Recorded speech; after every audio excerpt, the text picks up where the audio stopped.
We present VIS, a tool for visualizing hypergraphs where edges can connect any number of nodes. VIS is the first technique to display hyperedges with no overlap or crossing. Vertices are represented as rows, time periods flow from left to right, and groups can be shown on the left. We designed the layout for readability. VIS shines with mid-size hypergraphs and it allows detailed analysis. We tested VIS successfully using publication datasets and data from historical documents.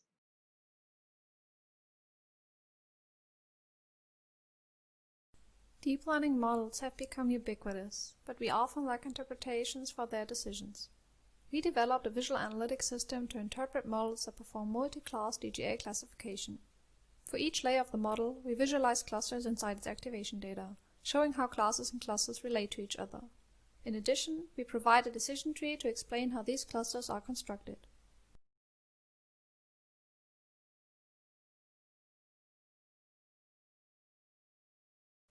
Analyzing urban heat island phenomena, which cause higher temperature in cities, requires to explore the relationships between climate and urban morphology. In an ongoing co-visualization framework, we propose different ways to visually explore both urban and climate data at a city block scale in order to support the analysis of urban heat islands.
The recent COVID epidemic has triggered several different crises that are testing our civilization's potential for both coordination and cooperation. Data about infection rates and their growth has been the main source for public discussion and has inspired many visualization works. We propose a VA approach that incorporates a growth predictive model.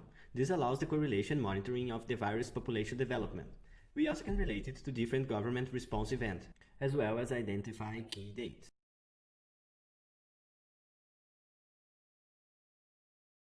A dynamic graph models changing relationships between entities over time.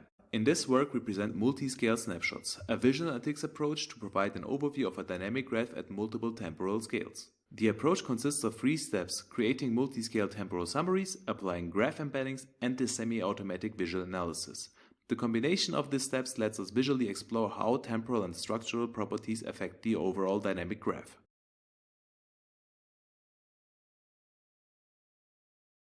CMed is a visual analytics framework for exploring medical image data annotations acquired from crowdsourcing. CMed can be used to visualize, classify, and filter crowdsourced clinical data based on a number of different metrics such as detection rate, logged events, and clustering of the annotations. CMed provides several interactive linked visualization components to analyze the crowd annotation results for a particular video and the associated workers.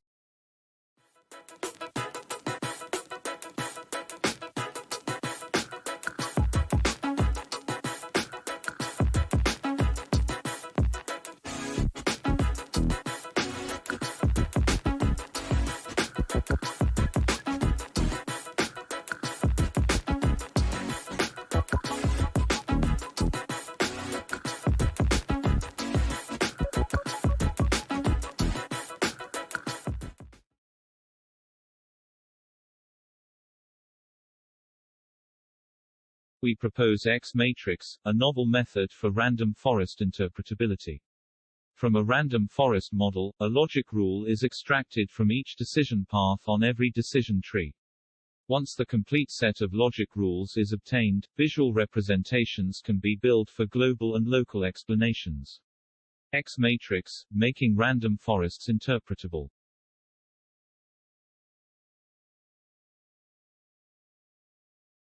String graphs are variant of stack graphs with curve-based line, and the main factor affecting its readability is the sign allurance through a perceptual inconsistency of the orthogonal and vertical direction. Aiming at reducing its impacts, we reweighted the baseline formulation and proposed the concept of composition to help the string graph layout optimization. The result shows that our algorithms perform better than the others.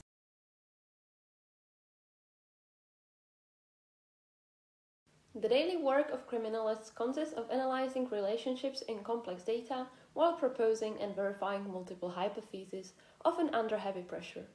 This poses high demands on their memory and cognitive capacity. We present Visualand, a tool that helps investigators track their visual exploration and reasoning. It organizes analytical states in a graph structure which can be revisited and shared with colleagues.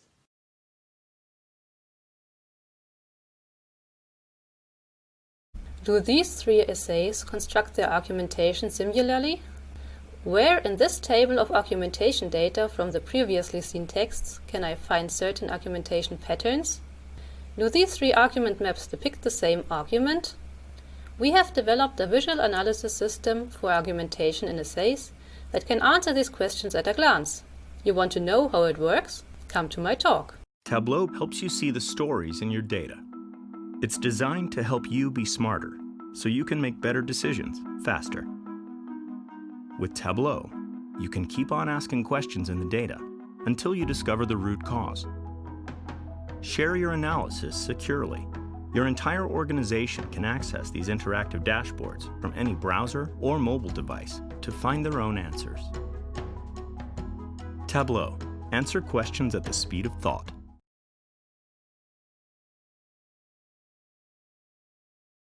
While meetings are an essential part of everyday business life, most calendar visualizations are not designed for retrospection. We present a tool consisting of 4 coordinated views that integrate into the user's daily workflow and are designed to promote self-awareness about past scheduling decisions. We discuss the insights gained from an internal user study and from a field deployment. We also discuss how we strongly inherit from the principles of personal visual analytics despite targeting a professional environment.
Out-of-distribution samples refer to the test samples not well covered by the training data, like these black cats. They are misclassified with high confidence due to their black bodies. To explain why these samples are out of distribution, we developed OOD Analyzer, a visual analytics tool which provides an ensemble detection method and a grid-based visualization to detect and analyze out-of-distribution samples.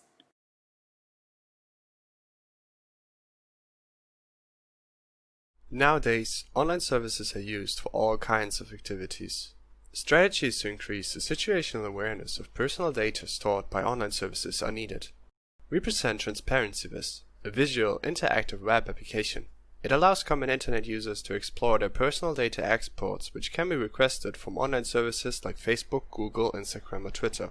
Feel free to try it out online.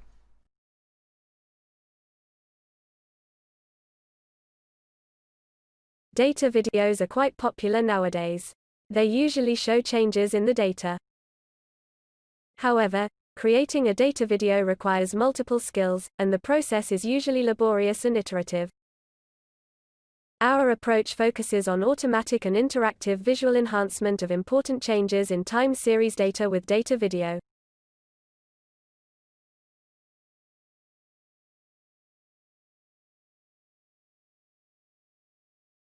If machine learning were like education, we would like to test what concepts our student, the model, has learned. Has it learned the concept of object rotation? Does additional text help with object recognition? We need a methodology and platform for conducting such tests. In this paper, we present a novel visual analytics tool that enables hypothesis-based evaluation of machine learned models.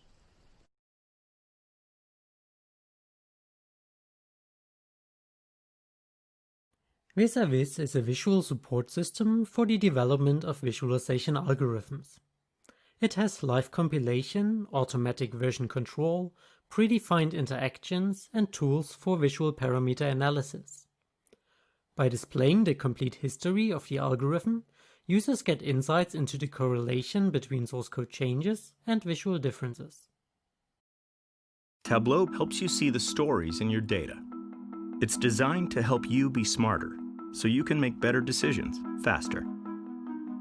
With Tableau, you can keep on asking questions in the data until you discover the root cause. Share your analysis securely. Your entire organization can access these interactive dashboards from any browser or mobile device to find their own answers. Tableau. Answer questions at the speed of thought.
Transitions are widely used in data videos to build seamless changes between video narrative.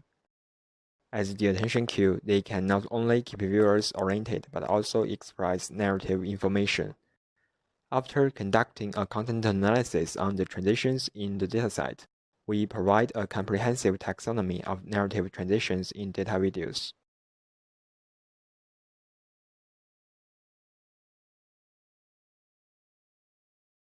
We propose an interactive ensemble analysis framework that provides flexible interactive exploration of the ensemble data.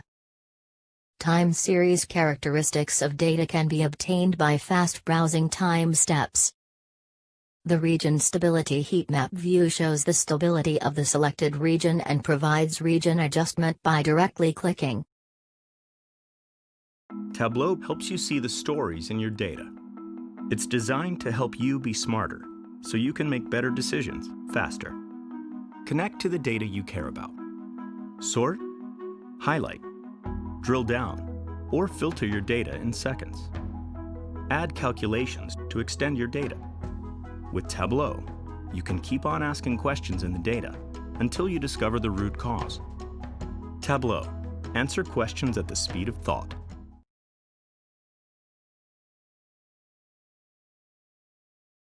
In this paper, we investigate design choices for work-correlate maps by domain experts. We tackle 2 research questions: how do domain tasks influence the design choices, and what equal error projection is preferred.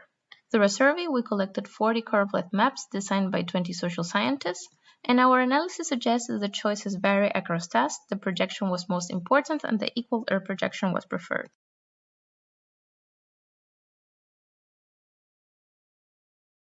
Data lakes can contain millions of tables. Data portals have tools like keyword search to find data sets, but often researchers don't care about semantics, but rather structural metadata. Can I find a dataset with many rows, few columns, and preferably a high number of unique values? Log Prospector visualizes structural properties based on the user's needs and helps researchers fish out datasets with appropriate structural properties.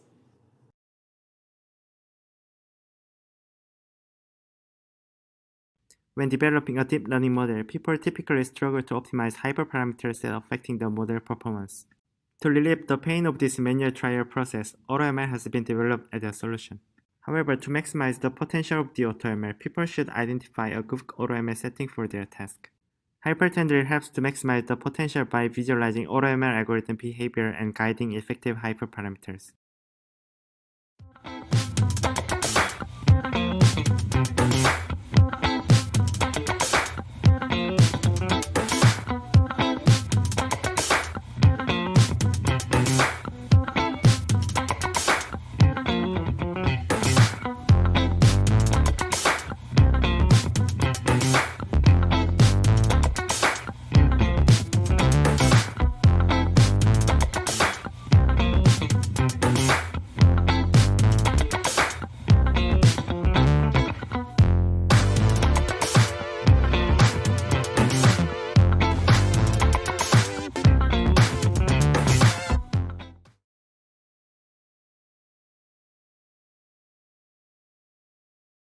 When visualizing data in a realistic rendered 3D environment, it is important to represent the data in a readable way.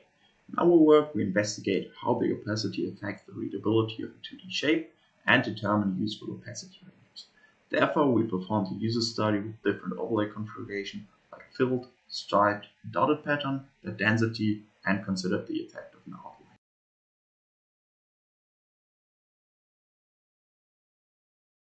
Imagine you have tons of text data to analyze.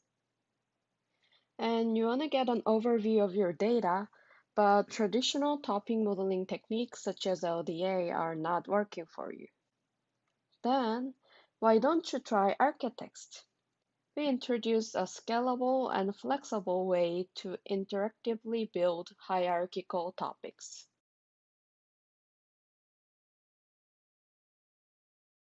Ray tracing techniques can create images of astonishing realism and beauty. In the last years, the performance of those techniques has been increased significantly using dedicated hardware.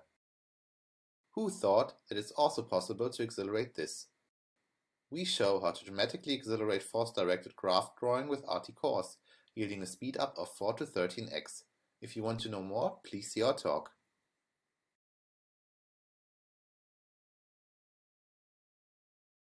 In visual multivariate analysis, we often want to find out how the variables in the set relate to a particular target variable. Imagine we have medical data from patients that suffer from a specific disease. Then we might like to understand which conditions predict a more severe progression of the disease. This is a challenging task because the explanation could involve a specific combination of several factors. We propose a novel method based on neural networks to visually explain relationships in multivariate datasets that can also recognize more complex, nonlinear correlations.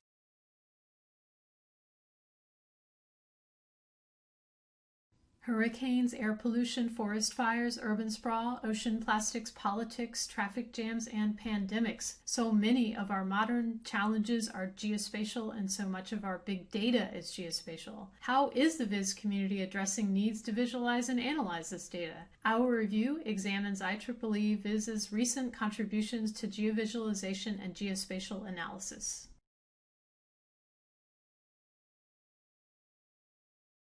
Billions of biologging records reflect animal behaviors on many temporal-spatial scales, yet segmenting the time series on multiple scales is often avoided or impeded. Hence we present our multi-seg VA platform with its 3 contributions. First, multi-seg VA contributes tailored visual interactive features for multi-scale segmentation. Second, we show a new visual query language to flexibly configure scale-wise techniques and parameters. This VQL consumes a domain-oriented set of techniques, our third contribution.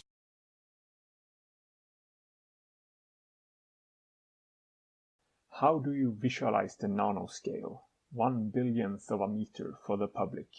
As part of a Science Center exhibition, we developed an immersive environment that explains nanoconcepts by allowing users to explore nanoproperties. We reflect on how exploration, the confluence of explanatory and exploratory visualization, can be applied to visualization in public spaces.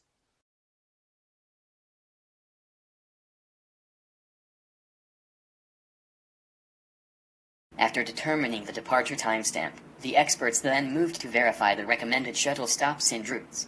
Note that ShuttleVis recommends the default shuttle stops and routes based on the metric of average distance. Then they observed that in our cluster 4, the system recommends Zhenhua as the shuttle bus stop, but the experts identified that another drop-off spot Panshanhuayuan is located in the middle part in this regional cluster.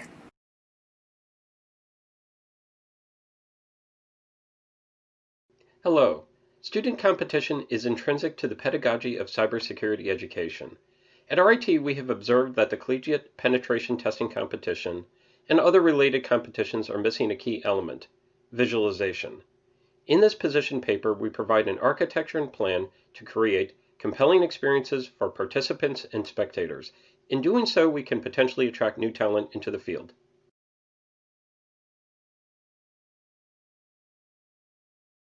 We present our work, Visual Analytics-Based Decision-Making Environment for COVID-19 Modeling and Visualization. In pandemic situations like COVID-19, public health officials have to prepare and evaluate response plans. They need tools to explore and compare model simulation outputs, study different spread scenarios, and analyze the impact of mitigative decision measures. If you want to know more details about how we support this, please attend our talk.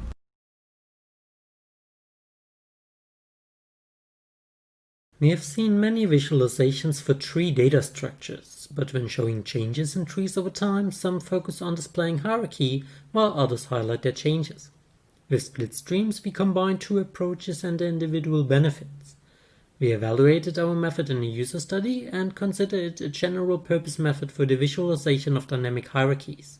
Our JavaScript library is openly available.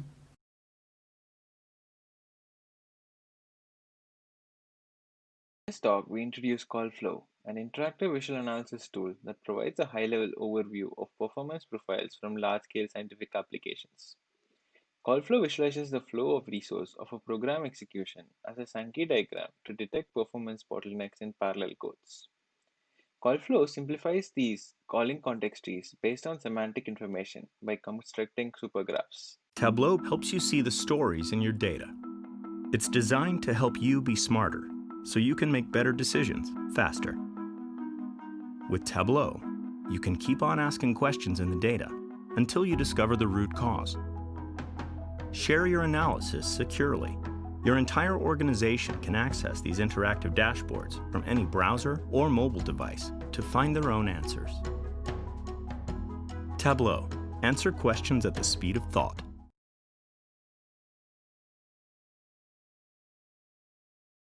In our paper, we address the problem of navigating complex multiscale and dense environments, such as these molecular models. We present a technique for browsing a model by clicking on textual labels, which we call hyperlabels. This allows the user to intuitively navigate the hierarchical organization of the model. For more details, read our paper or watch the talk.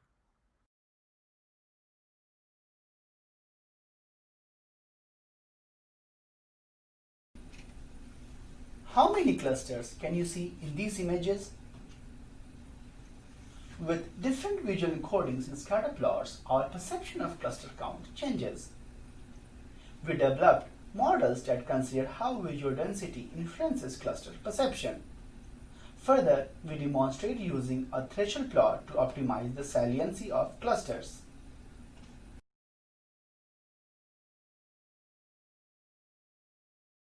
The success of a convolutional neural network has been attracting many students and practitioners to learn the exciting technology. However, for beginners, the CNN model is not easy to understand. We introduced the explainer, an interactive visualization tool to help beginners more easily learn about convolutional neural network. Using the explainer, users can progressively explore the CNN model with real-life images in their browser, getting a comprehensive understanding of both high-level model structure and low-level underlying mathematical operations.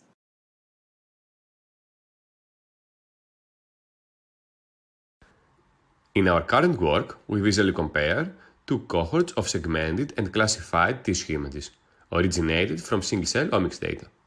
To that end, we developed a data-driven and interactive workflow implemented in a multi-linked view system. Finally, we show the effectiveness of our workflow through specific case studies.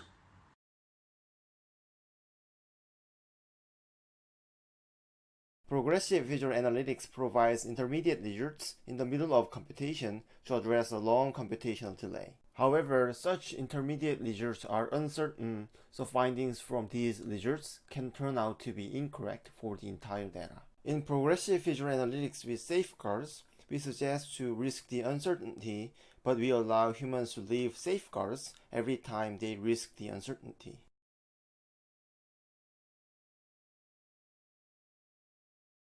Due to the lack of efficient tools, traders rely on their memory to manually compare the algorithm instances of a trading algorithm. We work closely with the industry practitioners to discover the user requirements and develop a visual analytics system, TradeOut, for trading algorithm optimizations. Structured expert interviews are conducted, and a representative case study is documented for illustrating the system effectiveness.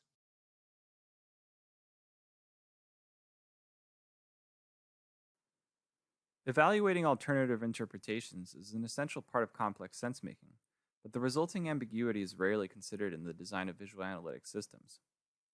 Avalanche forecasters rely on sparse and human-produced data to assess avalanche hazards, often resulting in ambiguous interpretations. We used simple glyphs and unit visualizations to specifically consider and support ambiguity in the avalanche forecasters' sense-making processes.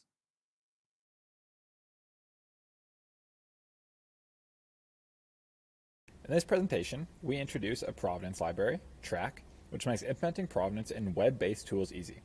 Track introduces a novel storage model for web-based provenance tracking and has an associated history visualization, which can be fully customized. Track also contains multiple ways to save and share individual states or entire sessions of an application and ensures that exported data is easy to analyze in interesting and unique ways.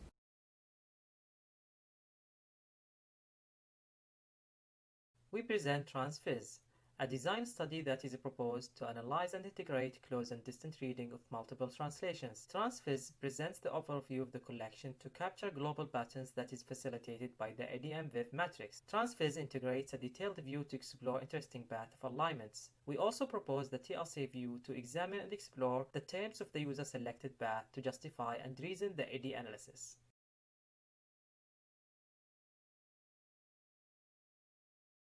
In this study, we designed a system named Causality Explorer to facilitate the causal analysis. Users can explore the causal graph to perceive the causality and its uncertainty, validate the causality with the raw data, and apply the confirmed causality to what-if analysis.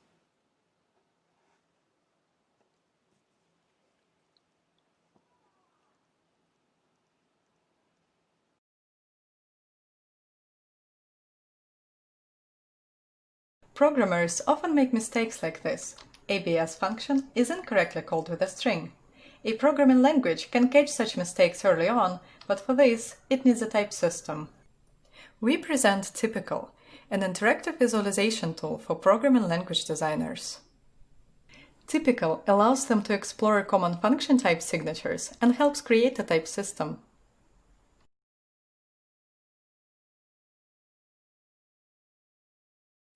Visualizing class separations is used in applications such as classification and clustering.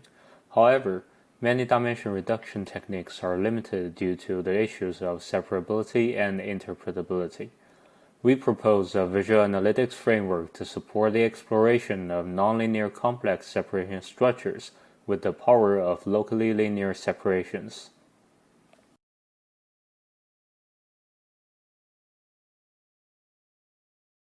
The ever-evolving landscape of malware detection and evasion creates a constant catch-up contest between the defenders and the adversaries. We created a system which submits and analyzes a malware sample with Cuckoo Sandbox and then animates the battle between the malware and the anti-malware system. The Gotter Evade 'em All system is a useful tool that uses a familiar concept based on Pokemon, allowing the understanding of malware evasive behavior to be more accessible.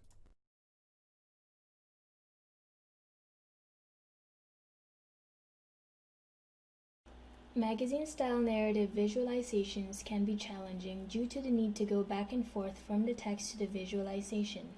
We use eye tracking to monitor which sentence is currently being read and trigger visual links between that sentence and the corresponding data points in the visualization. Results show that the gaze-driven links increase comprehension of the documents without hindering reading time.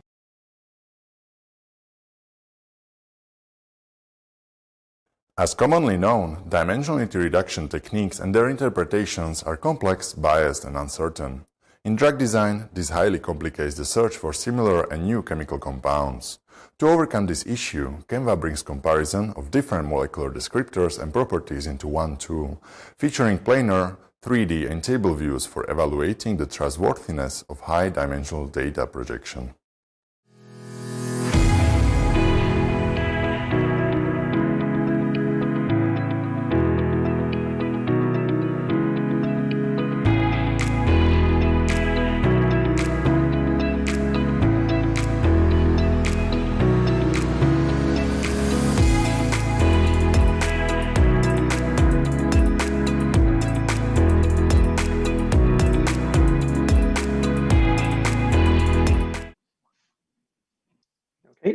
Hi everyone, so welcome to our session on vulnerabilities in machine learning. I'm your session chair, Polo from Georgia Tech.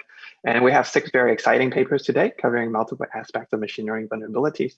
And the logistics for today is that for each paper, each of the 6 papers will first watch the video presentation, then we'll have a short Q&A after that, and we'll repeat this for all 6 papers.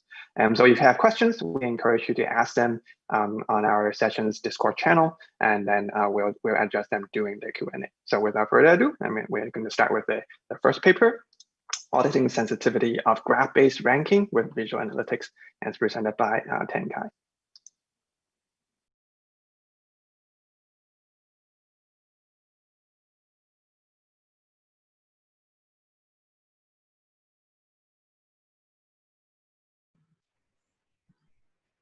Okay, hello everyone. I'm Tiankai, and I'm very glad to present our work today. Our topic is about auditing the sensitivity of graph-based ranking with visual analytics. So graph-based ranking is basically everywhere when we abstract real-world entities into a graph. A very simple example would be the internet. We have countless web pages and hyperlinks, which are treated as graphs when we rank them to retrieve the most popular one in search engine, which is the initial idea of PageRank.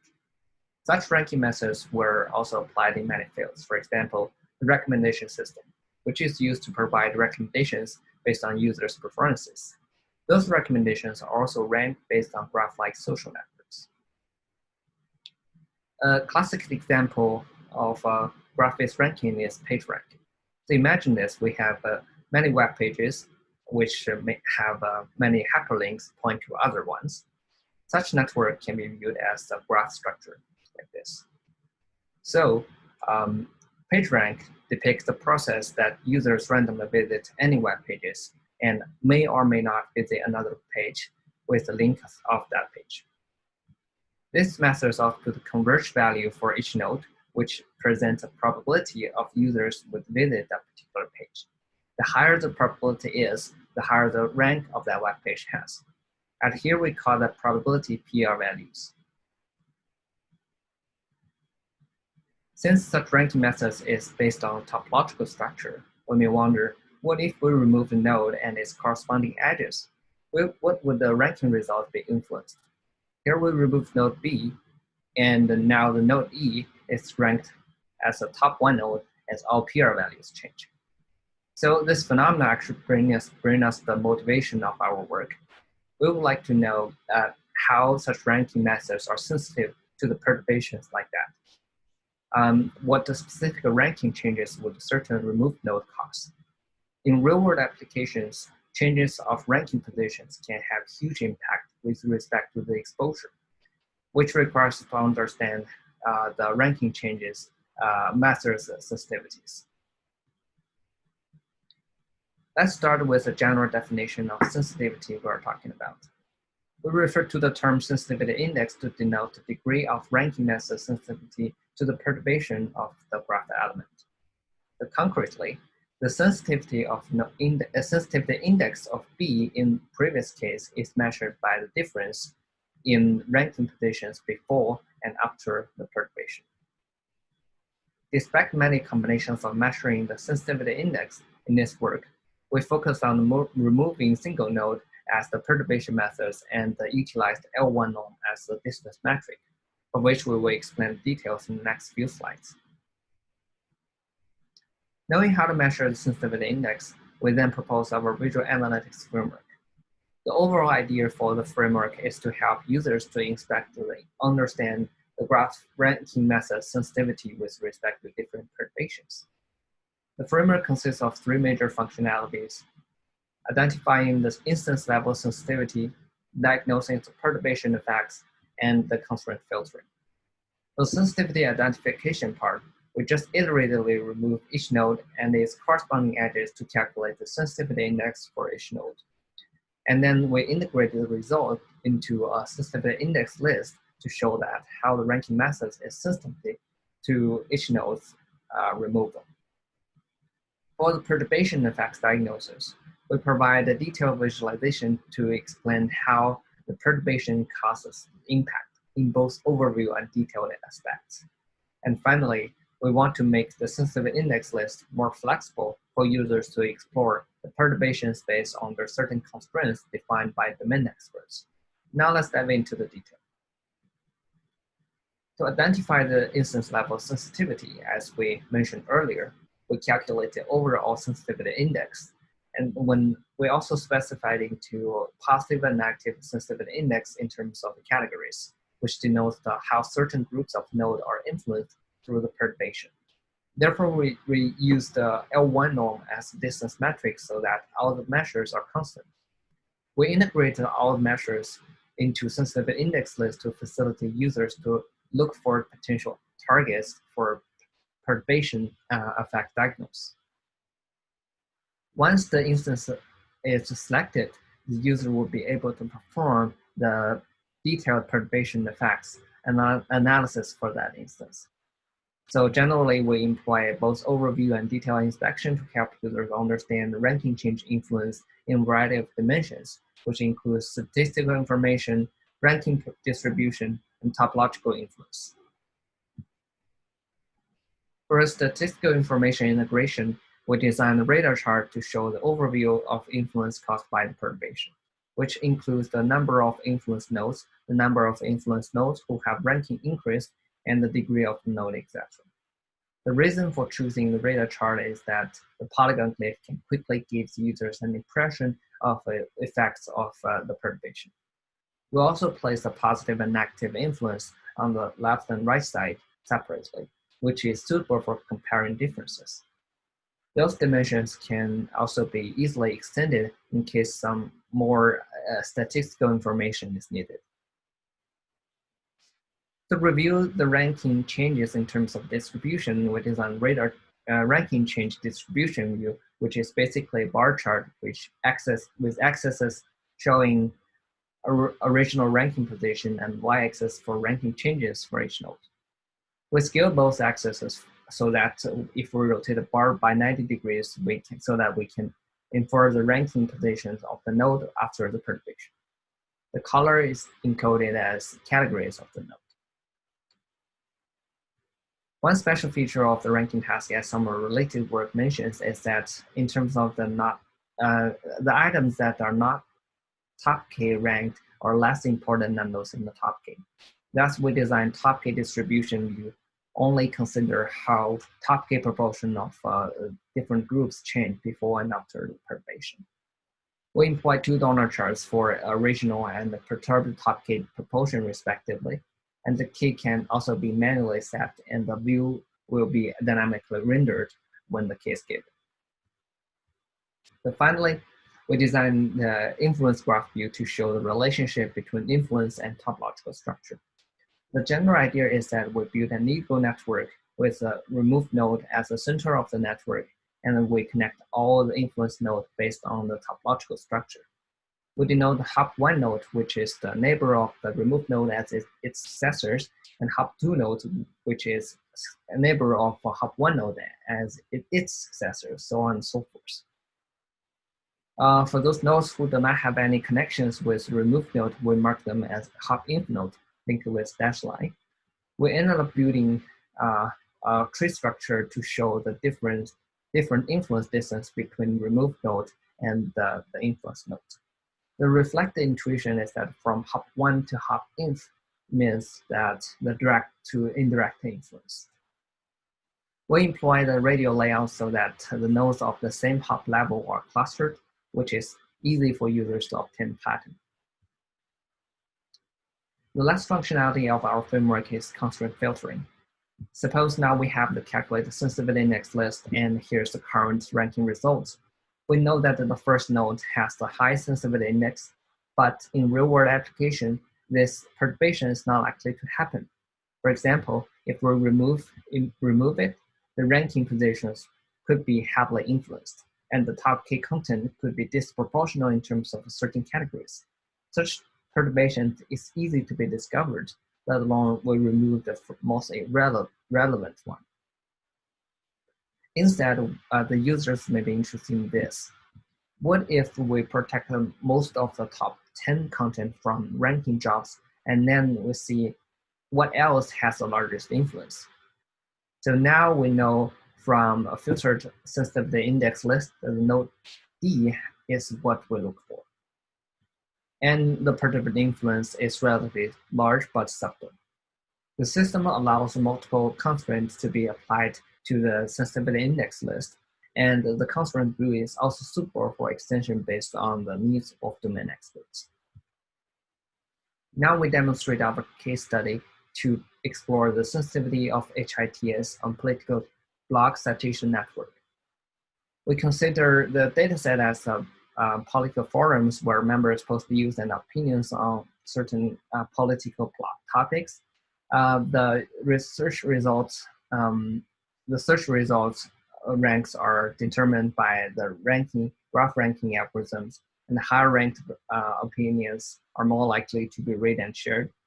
However, there is a possibility that the nation-state actors can manipulate the ranking results so that certain political opinions are more likely to expose to the public. As such, block managers and social scientists may wish to collaborate with ranking algorithm developers to make sure such ranking results are fair and stable with respect to potential perturbations. We also made some assumptions that any ranking changes of top 5 blocks is riskier as it is easy to be discovered. Thus, we will add a constraint at that top 5 nodes should not be influenced to have ranking drops in this task. Okay, so here's the demo.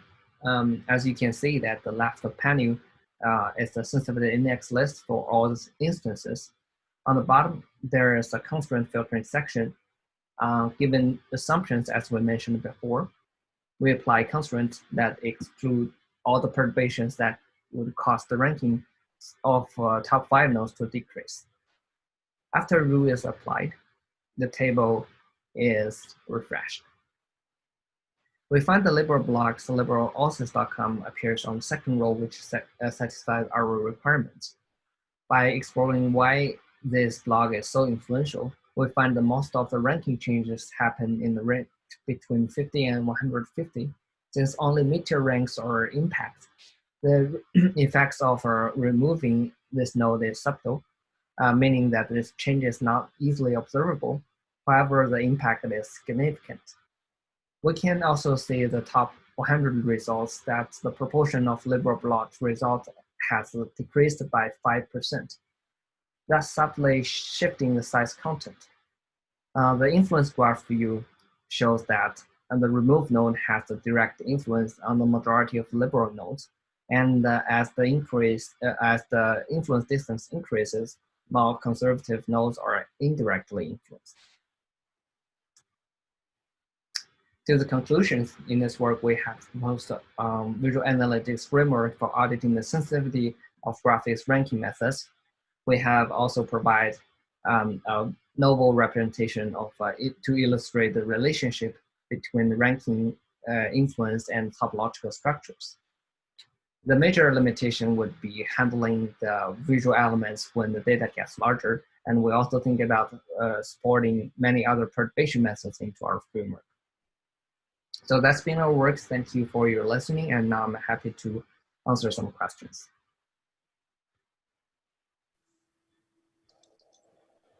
Okay, great.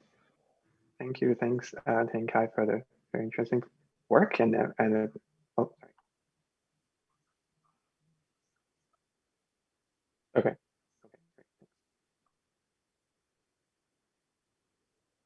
Okay, thank you. Thanks, Tiankai, for the presentation. Very, very interesting idea and a very nice tool as well. So anyone have questions, so please, you can type on the Discord channel, but I will first start one. I think we have a little bit of time.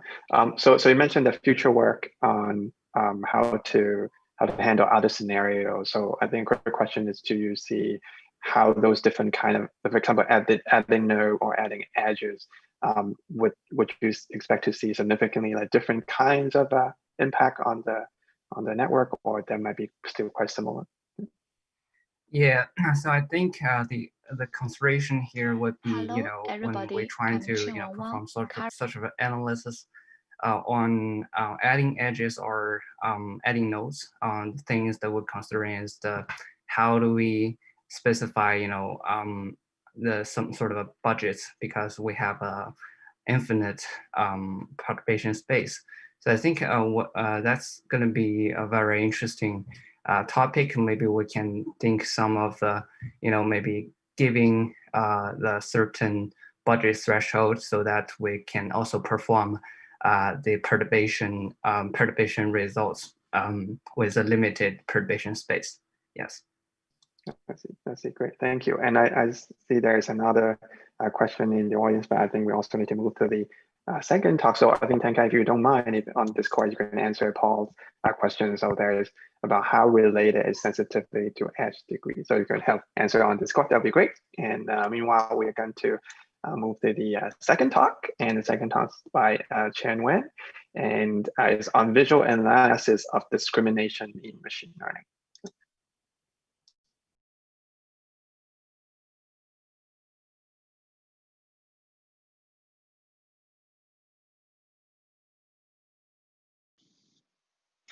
Hello, everybody. I'm Qianwen Wang, currently a postdoc at Harvard University. Today, I'm presenting our work, Visual Analysis of Discrimination in Machine Learning. The growing use of automated decision-making in critical applications has raised questions about fairness in machine learning, where the decision that the model makes discriminate towards a certain groups of individuals. To avoid potential negative social impacts, discrimination in machine learning needs to be better assessed. But how? Take the college admission as an example. If we use a machine learning model to make decisions for college admission, the fact that male students have high admission rates seems to indicate unfair treatments in the admission decision-making. However, if we regroup those students based on their testing score, it then shows no unequal treatment in any of the subgroups. From this example, we can see that The definition of discrimination can be complex. Which individual should be treated equally is not objective and is related to the domain of the prediction tasks. In the example of college admission, if gender directly influences the admission, we will think the decision is unfair. However, if gender is correlated with admission through attributes such as major and testing scores, we may not treat this as an unfair decision, since the values of major and testing scores define similar individuals for the decision of college admission. To assess people in examining the potential discrimination exists in model predictions, we propose visual analysis of discrimination in machine learning and develop an interactive visualization tool. This tool contains two parts, a discrimination discovery module and a visualization module. In the discovery module, given a model prediction task, a set of resolving attributes that are important for the final decisions are identified to help us define similar individuals. For example, for predicting the income of a person, similar individuals are highly likely to have similar work classes, education level, and working hours. Meanwhile, a series of classification rules are also trained to describe how a decision is made by a machine learning models. If a classification rule changes based on a protected attribute, a potential discrimination item set can be identified. For example, if males and females with the same working class, education level, working hours have different incomes based on their gender, we might suspect there is an unfair treatment. The three-step pipeline reveals a number of potential discriminatory item sets and helps users better understand the discrimination exists in model predictions. However, a discriminatory item set can have a known and complex definition, and those item sets are usually intertwined together. As a result, analyzing those discriminatory item sets can be confusing. An effective visualization is needed to assist users in the analysis. To present the known and complex definition of discriminatory item set, we present attribute matrix. In this design, each row corresponds to one item set, and each column indicates one attribute. The solid part in the rectangle indicates the value of the corresponding attribute.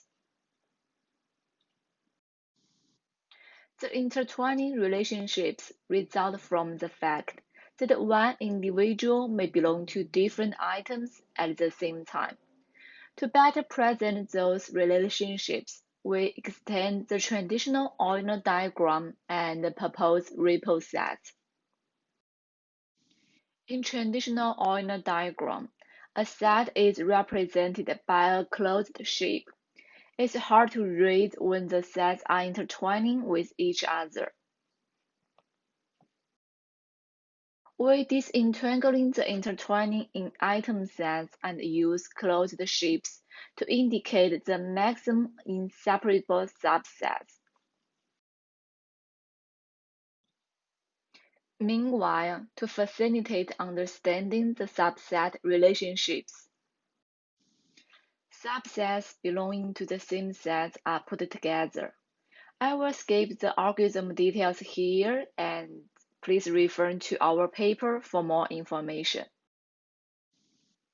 Putting the attribute matrix and the ripple set together, we get the interface of our tool. A scatter plot is also added to provide an overview of those item sets. In the scatter plot, each point stands for an item set. The X position indicates the degree of the discrimination, while the Y position indicates the size of the item set. Users can change the threshold or modify the definition of discrimination. Here, I present a case where users analyze models that predict whether a student will get a high test score. More use cases are provided in the paper and the supplementary material. The user first chooses the model with the highest accuracy and try to understand the discrimination in the prediction of this model. Color indicates the direction of discrimination. Orange indicates decisions that favor female students, while green indicates decisions that favor male students.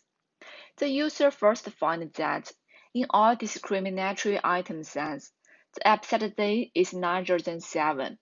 This observation can be easily explained by the histogram, which indicated that most students who are absent less than 7 days were predicted as a high-score class. The user then examined the discrimination among different item sets. High color saturation indicates severe discrimination. Multiple clusters indicated intersections between item sets.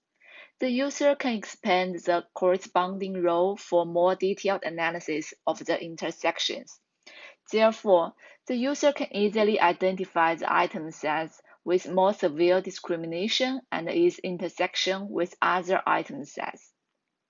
The user then compared this model with random forest, a model with the second highest accuracy. Overall, random forest has more discriminatory item sets than XGBoost. Interestingly, 4 of the 5 discriminatory item sets in XGBoost also existed in random forest.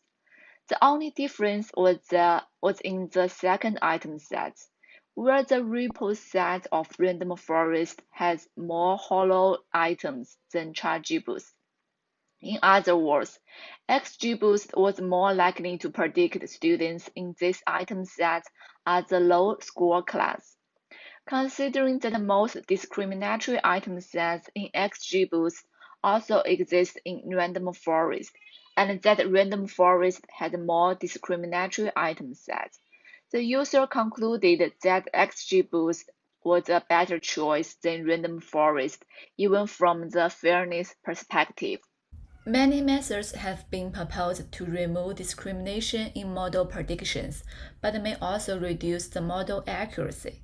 To reduce accuracy loss caused by discrimination removal methods, the users may want to identify and only remove severe discrimination, that is, discrimination with high unfairness scores and discrimination towards critical groups.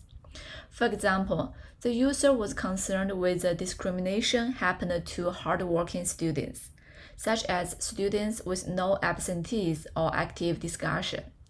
Item sets with high unfairness scores, in this case risk difference scores, can be easily identified through the color. For the critical group, the user first examined the students with no absentees and selected the items whose absent day is less than 7. He didn't open the row since the one circle in repo set indicates no complex intersection. The user then checked the students with active class participation by examining the value of raised hands. He expanded the rows and selected an item set that also had a high value of discussion. By providing more detailed information, our tool enables users a precise control of the discrimination removal and reduce the possible accuracy loss. Apart from the use cases, we conduct a user study to assess utility of the proposed visualization. Compared with the baseline, users can complete the analysis tasks more quickly and accurately using our tool. To conclude, in this work, we propose an interactive visual analysis tool and a set of visualization designs to assist the analysis of discrimination in ML model predictions. We provide a user study and user cases to assess utility of the proposed analysis tool. Meanwhile, we recognize some limitations of this study. First, allowing users to define discrimination may introduce subjectivity to the analysis. Second, we only support the analysis of one predicted attribute and doesn't consider the hidden attributes. Also, this study provides limited support in explaining the identified discrimination. It is a promising direction to combine the analysis of discrimination with explainable machine learning techniques in the future. Thanks so much for your listening.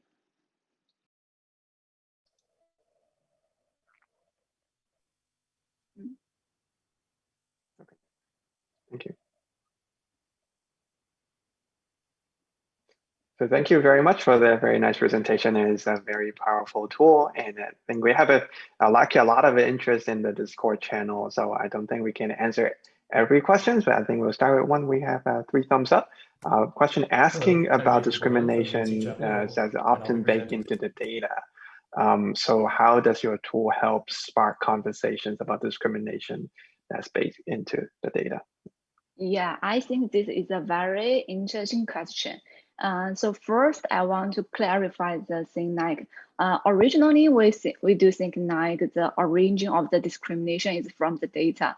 But another thing I want to mention is that actually based on the experiments, we can see that different models, even trained using the same data, have different discrimination behaviors when they make predictions. So most of the time, the discrimination that model behavior is actually a mixture of the data set and some like characteristic of the model training process.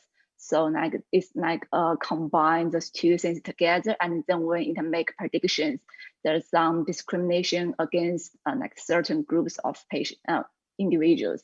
And another thing is like whether this tool can help people identify the discrimination hiding in the data.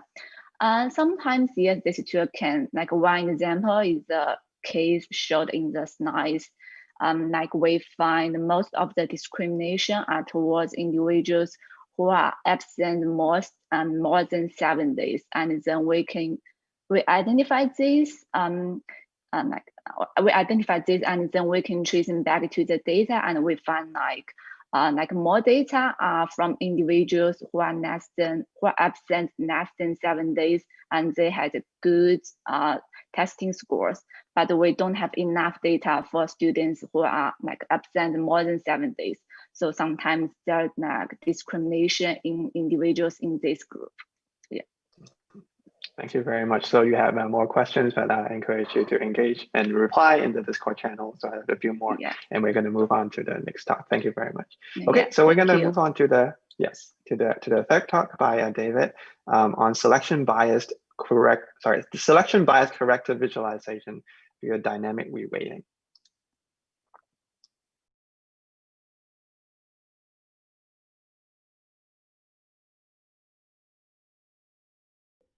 Hello, I'm David Borland from UNC Chapel Hill, and I'll be presenting selection bias corrected visualizations via dynamic reweighting. First, I'll introduce selection bias via a simple political polling example, and then discuss challenges of selection bias with respect to visual analysis of high-dimensional data. Next, I'll introduce our dynamic reweighting workflow and visualizations for mitigating bias, show an example video of dynamic reweighting applied to the analysis of medical event sequence data, and briefly discuss an evaluation conducted with 3 medical experts.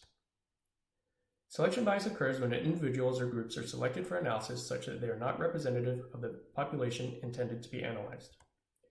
If not taken into account, false conclusions about the target baseline population may be drawn. To illustrate this, we can look at a simple political polling example. Given a baseline population of 1,000 likely voters, we want to predict who is going to win an election between candidate A and candidate B. So we take a sample of 100 individuals and ask them who they're planning to vote for. After tabulating the responses, we see good news for candidate A, who has the most support from our sample population. However, if we return to our baseline population, we can look at the age breakdown and see that half of the population is under 40 and half is 40 or older. If we then look at the age breakdown of our sample, we can see that older individuals are overrepresented and younger individuals are underrepresented. In other words, there has been a shift in distribution resulting in the sample not being representative of the baseline with respect to age. This is a problem for our poll, as younger individuals showed a strong preference for candidate B and older voters for candidate A. To correct for the shift in age distribution, we can reweight the individuals in each age group to match the age distribution in the baseline population, weighing younger individuals more and older individuals less. We can then recalculate the totals and see that with the weighted sample, candidate B has cause for celebration. Selection bias is widely recognized as a key challenge that can threaten the validity of statistical analysis across a wide range of domains.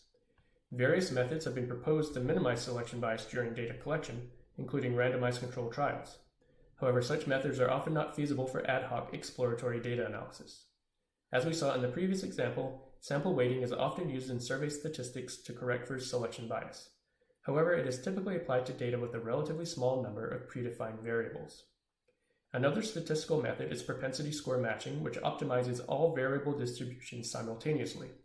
However, it has been shown to increase imbalance and bias in some cases, and may not be feasible for very large numbers of variables. Visual analytics applications often involve rapid ad hoc filtering and grouping operations, which may introduce selection bias effects. This problem is compounded when working with high-dimensional datasets where only a subset of variables are visualized at any given time. Such situations can result in hidden bias effects that go unnoticed by the user. In recent years, bias transparency has become an active area of research in the visual analytics community. These approaches aim to detect when various biases, including cognitive biases and selection bias, occur during visual analysis, and communicate this information to the user. These approaches can help users understand the limitations of their analyses due to bias. However, they do not provide facilities to help the user overcome these limitations. Bias mitigation has been proposed as an approach going beyond solely communicating bias, enabling bias correction during the visual analytics process. The goal of this work is to integrate a flexible selection bias mitigation approach within the visual analytics workflow. We term our approach dynamic reweighting. Dynamic reweighting is a workflow supported by interactive visualization designs that enables the user to identify selection bias effects, choose dimensions for correction, assess the quality of a proposed solution, calculate subgroup weights, and explore the impact of bias correction. We have implemented our approach within Cadence, a high-dimensional temporal event sequence visual analytics tool. We apply dynamic reweighting to cohort selection and analysis of medical data. These data include demographics, diagnosis codes, and procedure codes. The ICD-10 diagnosis codes and SNOMED procedure codes are organized into large type hierarchies with over 300,000 total distinct codes. Medical data analysis in Cadence is a good testing ground for selection bias mitigation due to the rapid ad hoc filtering capabilities of Cadence applied to large, high-dimensional datasets. The Cadence interface includes a central panel where the user can apply filters to create new cohorts based on medical event sequences, a cohort tree panel to keep track of created cohorts, and a balance panel to assess the current reweighting configuration. The user can switch to a cohort comparison mode in the central panel, which contains detailed visualizations related to selection bias. These panels correspond to the standard visual analytics pipeline and the additional steps in the dynamic reweighting workflow. The goal of dynamic reweighting is to produce bias-corrected visualizations. For example, in this video, we can see the changes in correlation with outcome for various event types in the bottom cohort as reweighting is turned off and on. So given a set of cohorts specified by the user, how do we detect selection bias? When a user applies a filter to create a new cohort, they induce an intentional shift in distribution for the dimension used in the filter constraint. However, this selection of individuals for the new cohort can also produce unintentional side effects, shifts in distribution across the thousands of other dimensions in the data. Similar to the political polling example where there was a shift in age, it is these shifts in distribution between groups that we want to convey to the user and provide the ability to correct for. Similar to our previous work on selection bias transparency, we compute the Hellinger distance for each dimension, providing a measure of the distribution shift for that dimension. We compute a weighted average of those distances for each cohort compared to a user-selected baseline cohort, typically the initial cohort, and color-code the cohort tree with that value, providing an overview of which cohorts may be experiencing larger amounts of selection bias. The user can then select a focus cohort to examine in more detail for dimensions with large shifts and select dimensions for reweighting using the icicle table visualization in the cohort comparison panel. The split icicle plot was introduced in our previous bias transparency work, and we've added additional features, such as labels and a table visualization, to help with dimension selection for dynamic reweighting. Some considerations when selecting dimensions for reweighting include domain knowledge, degree of bias, hierarchy level, and other application-specific factors. Care must be taken when selecting reweight dimensions, in part because a small number of dimensions should be selected to avoid problematic reweight configurations. The reweighting interface lists the currently selected reweight dimensions and provides an upset style visualization of the subgroups formed by the reweight dimensions, including the number of individuals in each subgroup per cohort. For binary event types, there are 2 to the n subgroups. This exponential increase in the number of subgroups can lead to small subgroup sizes and potentially result in unreasonably high weights. We guard against such inappropriate reweighting by introducing a reweight danger score. The danger score is based on the chi-square statistic and is integrated into the cohort tree and reweight subgroup visualizations, indicating to the user that they should adjust the reweight dimensions to avoid excessively amplifying individual samples. Once the user confirms the configuration, the individuals in the focus cohort are reweighted based on their subgroup to match the distributions in the baseline. Weighted cohort statistics are also updated based on the weighted individuals. Here we can see the result of reweighting with 4 reweight dimensions indicated with stars. We see large reductions in bias for those dimensions, as well as for other related dimensions. The user can also switch between 3 additional visualizations to help assess the impact of the reweighting on the focus to baseline distances, shown on the y-axis, and correlations with outcome, shown on the x-axis. For example, the vector plot on the right shows a number of blue dimensions with large decreases in distance. The user can select any particular dimension to see the change in distribution in more detail. Here, the proportion of individuals with nicotine dependence in the focus cohort has been reduced to match the baseline. Now I'll show a video of dynamic reweighting in action. We join an analysis in situ where the user is interested in factors related to opiate-related disorder or addiction in a cohort of patients with pain diagnosis who later had a hospital visit. They have created a focus cohort of female patients with nicotine dependence for analysis. Now, the user selects the chronic lower respiratory disease dimension that shows less frequent incidence in the baseline group than in the focus group. As this disease is related to smoking, it could confound our analysis of the influence of nicotine. So the user selects respiratory disease as a reweight dimension, with the goal of correcting for the large distance difference between the baseline and focus. She clicks the rebalance button on the top right. In the center visualization, the scatter plot enables the user to view relationships between the baseline cohort, focus cohort, and the weighted focus values for each dimension. The user changes from scatter mode to vector mode, enabling her to see changes resulting from the reweighting. The vectors point towards the weighted focus value, and their length and opacity are scaled by vector magnitude. A vector is blue if the distance from baseline decreased, and red if it increased. The user moves to the reweight set visualization on the right, which shows relatively low danger scores of 0.1 for the baseline and 0.5 for the focus. These low danger scores indicate that the reweighting correction to address the selection bias was appropriate. The user switches back to the timeline view to view the cohort at the bottom. The tooltips show that the percentage outcome is 19%. After reducing the rebalancing effect to compare the before and after results, the percentage outcome experiences a small decrease to 18%. The user maximizes the rebalance amount and selects heart disease in the scatter and focus plot.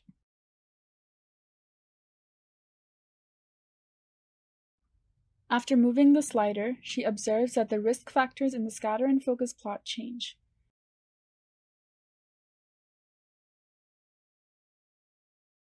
She switches back to the cohort comparison view and adds persons encountering health services to the reweight dimensions.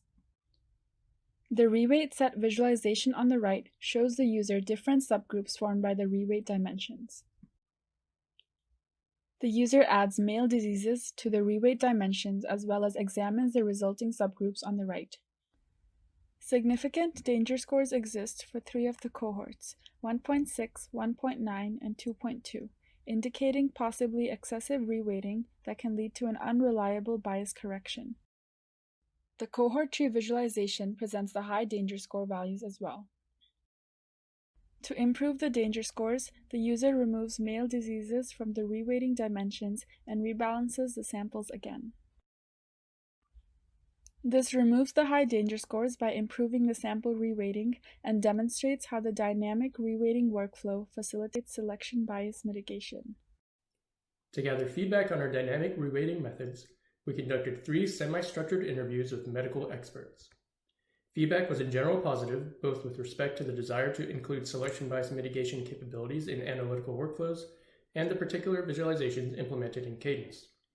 Points of potential concern noted were the increased complexity of the analysis and potential misinterpretations or misapplications of reweighting.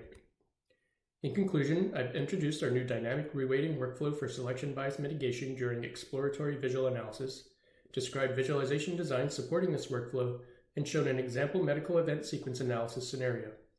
Driven by feedback from interviews with domain experts, future work includes simplifying the user interface for novice users, exploring methods for guiding the user to useful reweight configurations, and investigating potential cognitive load issues. I'd like to acknowledge the NSF for supporting this work. Thank you for your attention.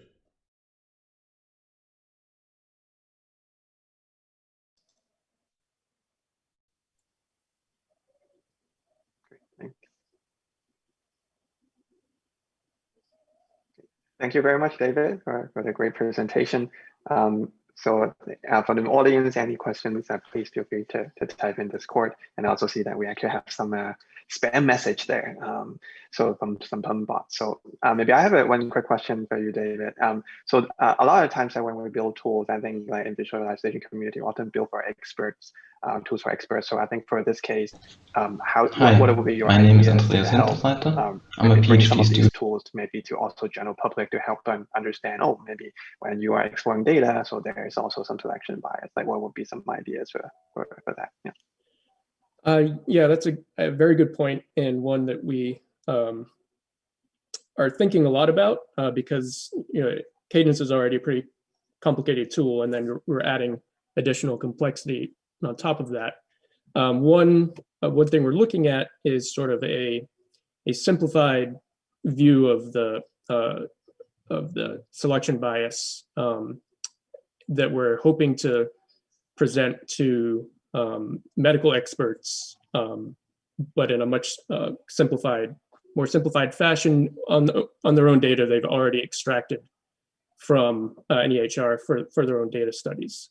So that's one direction we're trying to tackle that. Another direction, as you suggest, is looking at a more general purpose tool. And yeah, part of the complexity is in the number of variables, right? So that will, in part, would depend on kind of building the tool in such a way that you can handle lots of data, lots of variables or a small number of variables.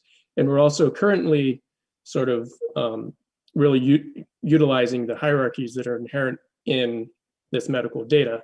And so, and that's an important part of being able to kind of specify the right level of detail for correcting. So looking at ways of, if there aren't these hierarchies there, how can we let the user specify kind of different groupings of data or suggest groupings of data that might be useful for them in this process. That's great. Thanks, David. Actually, I just saw that I missed a question, but also we need to move to the next talk. So there's a question asking you about how to toggle between the different views. So if David, you could engage on Discord and answer, that'd be great. And sure. Thanks again for the presentation. Okay, so we're going to move on to the next presentation. Yes, great. By Andreas and on confusion flow and model agnostic visualization for temporal analysis of classifier confusion.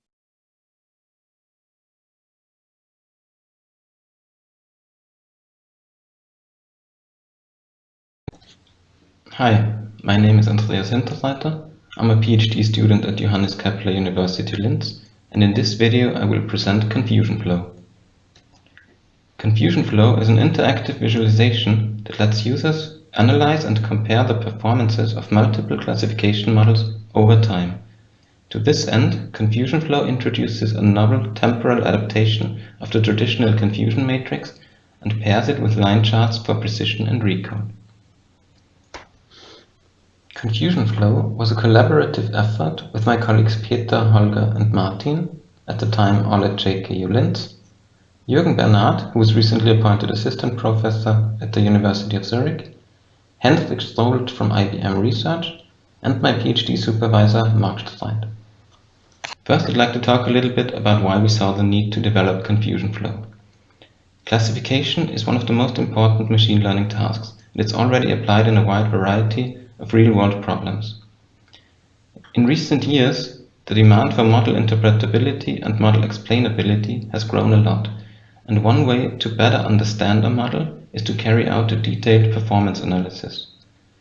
Visualization has grown increasingly popular for this kind of tasks related to explainability and performance analysis. Yet, when we looked at the problem of analyzing how classifiers perform, we found that there were some gaps yet to fill. The development workflow in machine learning can be seen as iterative and incremental in two senses. On the one hand, model developers constantly need to tweak parameters of their models, trying to improve them, re-evaluate them, and compare the performances of multiple models. On the other hand, the actual optimization loop is iterative as well, which gives rise to a temporal analysis axis, because the model states change over time. A fully detailed performance analysis of classification models includes temporal and comparative analysis at the same time. We also realized that the performance analysis of classifiers can be carried out on three different levels of detail. On the global level, aggregate scores such as accuracy measure how well a model performs in terms of a single number. On the class level, there are aggregate scores such as precision and recall and other constructs like the confusion matrix. Finally, if you want to analyze how your model performs on an instance level, you have to look at individual ground truth labels and predictions. Now, if you want to adapt your analysis to also cover the temporal aspects of the training, this is easy for the global level. You can simply plot the single number scores as line charts, which is exactly what is done in many performance analysis tools. However, on the class level, tools previously missed out on the temporal aspects, and this is exactly the gap we try to fill with confusion flow. We introduce a temporal adaptation of the confusion matrix that allows these temporal as well as some comparative analysis tasks. At the end of my talk, I will also come back to the instance level and talk a little bit about how this can be extended to cover temporal analysis tasks. Before I explain how we adapted the confusion matrix for confusion flow, here's a quick recap on what the traditional confusion matrix includes. The rows are the ground truth class labels of the data, and the columns are the predictions. Each data item that is really of class A, but predicted as class B, will contribute a value of 1 to the cell for the A-B class pairing.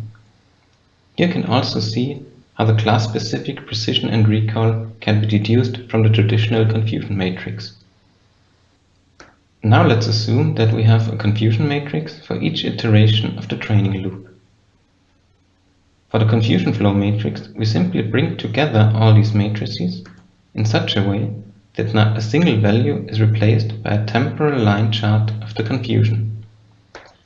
Now, if we want to compare multiple models, we can simply add additional line charts for each model. Since this visualization can be a little prone to visual clutter because it uses overplotting, you can also transform each line chart to a heat map where time progresses from left to right. And instead of overplotted lines, you can stack those heat maps to form so-called lasagna plots. This gives rise to the second version of the confusion flow matrix that uses the heat map encoding. Here you can see how the actual implementation of the confusion flow matrix with its two different encoding options looks for real data. On the left you can see the line chart encoding, and on the right the encoding that uses stacked heat maps. If the user selects a single epoch, and I will show you in a second how this is done, the line charts encoding also shows the confusion values for this specific epoch as a background heat map. These are the gray bars that you see on the left. Let me now show you how the confusion flow matrix is incorporated in our visual interactive prototype. The performance logs can be selected up here. Let me just select two. You can see that each model is automatically assigned a unique hue that is used consistently throughout the whole visualization. On the left, you can see the confusion flow matrix, and I can switch from the heat map to the line chart encoding, or increase the contrast. Each cell of the confusion flow matrix can be brought to the detail view here to the right. Same is true for the precision and recall plots that are shown up here. If I'm interested in only a subset of the epochs, then I can change the selected time range using this epoch slider. I can select individual epochs by clicking the epoch number, and as I explained earlier, the confusion value for this epoch will be shown in case of the line chart encoding. To evaluate the usefulness of confusion flow, we conducted a case study with our collaborators who are working on active learning. Since labeling datasets is an expensive process, active learning tries to minimize the number of data items that need to be labeled manually by carefully selecting which item to be labeled next. This is done using different selection strategies. The model is then re-evaluated after each instance, and then the next instance is chosen. This creates a very fine temporal granularity. And the fact that our collaborators wanted to compare different strategies made this scenario a very fitting one for confusion flow. I cannot go into detail about all the different findings that our collaborators made. I can just let you know that they were very surprised how the confusion patterns varied over time and between strategies. In the confusion flow matrix on the left, you can see that in many cases, a single time step causes a huge drop or increase of confusion. Our collaborators liked the fact that confusion flow is based on familiar visualizations, like temporal line charts of performance metrics and the confusion matrix. They said that this helped them to quickly navigate through the information-dense display.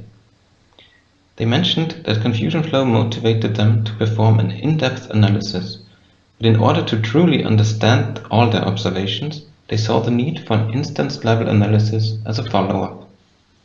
Since the confusion matrix grows quickly with the number of classes in the dataset, we also carried out a detailed scalability analysis of confusion flow, where we compare different strategies to cope with the increased number of classes, such as class aggregation and class selection.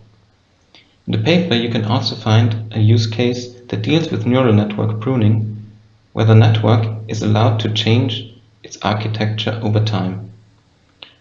From all our evaluation use cases and scenarios, one of the most important insights was that the confusion matrix tends to become sparse and noisy as the training progresses. This makes it very hard to identify true patterns from looking at just an individual snapshot of the confusion matrix. The temporal analysis tasks enabled by confusion flow make it possible to identify true and stable patterns. But we also realized that for a true and deep understanding of models, confusion flow alone is not enough. It needs to be in conjunction with other tools where it can serve as an analysis springboard. One such tool, and now I'll come back to the instance level that I talked about earlier, could be instance flow. Instance flow is a tool that lets users analyze the temporal progression of instance level predictions, and it was accepted as a short paper for this year's VIS conference. If you're interested in instance flow, you can check out the talk by my colleague Michael in one of the short paper sessions. If you would like to find out more about confusion flow, a preprint of our TVCG paper is already available online. You can also try out a prototype implementation yourself by visiting confusionflow.kaleidoapp.org. Confusion flow is open source and you can find the source code on GitHub. It's also pip installable, which should make it very easy to try confusion flow on your own data. And with that, I want to thank you for listening.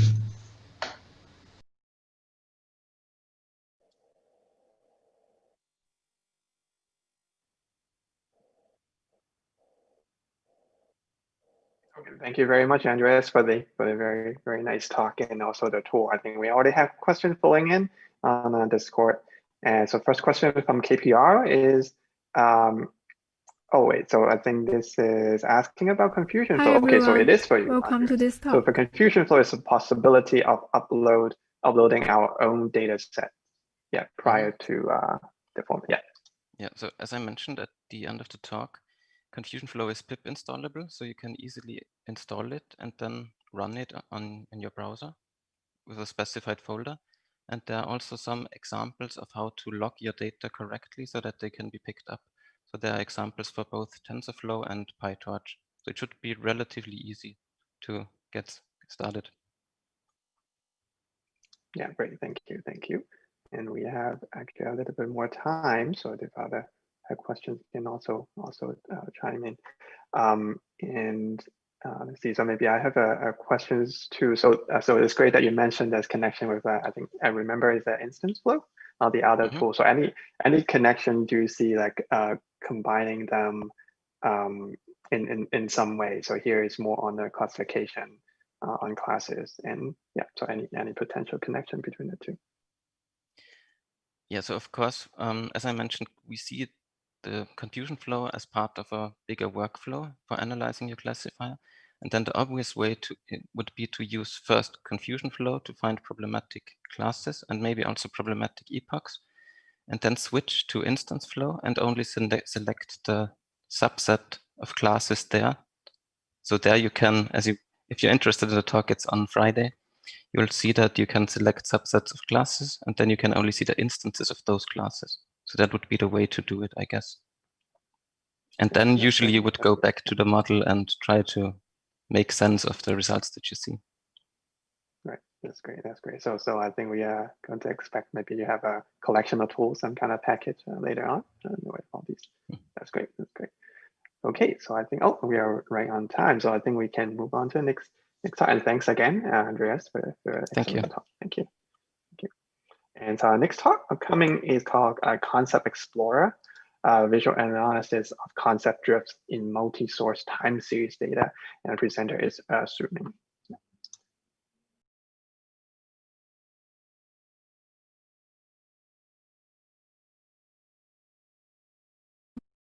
Hi everyone, welcome to this talk. I'm Wang from Zhejiang University. Now, let me introduce visual approach to analyzing multi-source time series data. When we analyze time series data, we care about not only the change in data values, but also why the change happened, so that we can formulate relevant strategies or make more accurate predictions. For example, popular beverages in different years are shown here, based on which how to decide which beverages will be popular in the next year. An effective way is to learn about the change in decisive factors. However, the time span could consist of millions of timestamps. It is impossible to compare them one by one. So, how to locate the critical time segments and analyze the evolution? Existing studies provide three main ways. When users know what they are looking for, they can set targets by interactions and check the query results.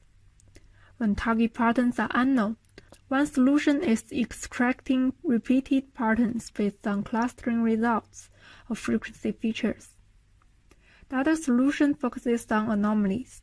The abnormal patterns detected by machine learning approaches will be recommended to users. We noticed that the above ideas have little ability to explain the changes and the evolution process. In the machine learning field, there is a term to describe the changes over time.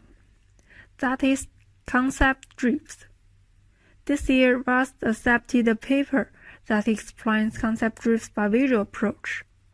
While in our work, we leveraged concept-driven detection to analyze time series data. To learn the dynamic environments comprehensively, we employ multi-source intelligence. Let's go on with the previous example. Beverage data can be collected from different beverage companies. To figure out if a beverage will be popular next year, we need to analyze the relationship between their attributes and the label. In this work, we used concepts and concept drifts to denote the relationship and their change over time. To provide a user-friendly analysis process, we need to automatically identify targets and explain them visually. So we have Goal 1 and Goal 2. Besides of time, we have the other dimension, which is data source. If different data sources had similar features, mixing them up can integrate more data records. But if the features are inconsistent, the mixed results may miss individual features. So we have Goal 3, discrimination of concept drifts in multiple data sources, and Goal 4, interactive specification of concept context. We employ the drift level index to describe the occurrence probability of concept drifts. To compute the index, attributes are employed as inputs to predict time series labels. As we know, for stationary data, machine learning models can increase accuracy by iterations. When accuracy is high enough, although sometimes there will be slight fluctuations, it becomes stable. However, for time-varying data, what learned previously could not deal with the new scenarios. The accuracy will decrease first and then gradually increase after some iterations. Therefore, we can regard drops as the signals of concept drifts. When the drift level exceeds a threshold, a concept drift is confirmed. To provide a quantitative expression, we calculate a binomial distribution based on the max accuracy P sub max and its standard deviation I sub max. Then the drift level index R sub I can be calculated by accuracy P sub I and related standard deviation I sub I. The thresholds for warning and confirmation are set as 2 and 3. To judge if the concept drifts of different data sources are consistent, we propose the consistency judge model. The model first infers the time segments of concept drifts for data source through the drift levels of other data sources. Next, the inferred time segments are compared with the detected concept drifts and make judgments. To achieve Goal 2, visual representation of concept drift, and Goal 4, interactive specification of concept context, we designed the visual analytics system, Concept Explorer. Next, I will introduce each view following the workflow listed on the left. Analyst first select data sites and check data source description and attribute description. Next, Concept Explorer shows the overview of the entire time span in the Timeline Navigator view. Analysts can select interesting time segments according to the patterns by brushing. The performance of prediction models during the selected time segments is shown in the prediction model view, which includes 2 charts. The accuracy fluctuation charts highlight the magnitude of accuracy drops by shifted strips. Besides, the parameter similarity of the prediction model can reflect the concept similarity. So we project the parameters of each iteration into a 2D space by PCA. The connected curves can also reflect the magnitude of concept drifts. Analysts can compare the concepts in the selected time segments with those in the entire time span in the zoom-out version, or zoom-in curves of selected time segments. To specify the context of data records for concept analysis, analysts need to make the trade-off between the number of data records and the consistency of concepts. So in the concept time view, we encode the size and the risk level by the height and the color of the bars. Concept Explorer recommends analysts to select the data records between two concept drifts. Finally, the concept explanation view explains concepts and concept drifts from the data level. Here, each row or column corresponds to an attribute. The grid is split according to attribute values. For all data records satisfy the limits of a grid, we count their labels and encode the difference by color. If analysts are interested in patterns in the lower left corner, they can identify the concept by clicking the button. Clicking a certain identified concept can show it on the upper right corner and compare it with others. As shown here, comparing concepts before and after a drift can help analysts to understand the concept drifts. Let me show a case through the video. The employed Beijing air quality dataset contains 22 meteorology-related attributes collected from 4 air quality monitoring sites from March 1st, 2013 to February 28th, 2017. The label is defined as if the air quality index is less than 100 after 24 hours. We notice special pattern at the end of March 2015. In the accuracy fluctuation chart, we identify a set of concept drifts highlighted by shifted drifts.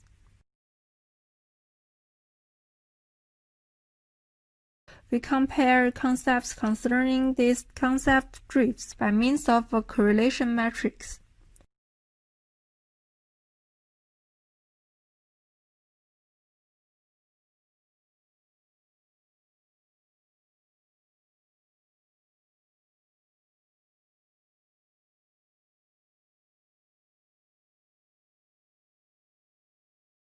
The attributes are sorted by the correlations with the label. Differences can be found in the dominant pollutant and the row which corresponds to the dew point.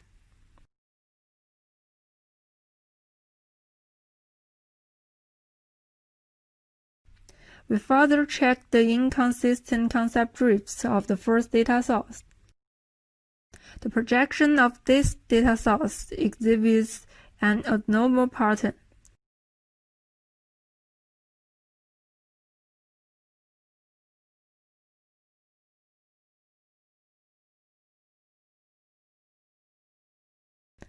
To our surprise, the lower left corner of the matrix turns into red, indicating that almost all data records are labeled as bad air quality. Actually, it was the sensor, in which the dominant pollutant is PM 2.5.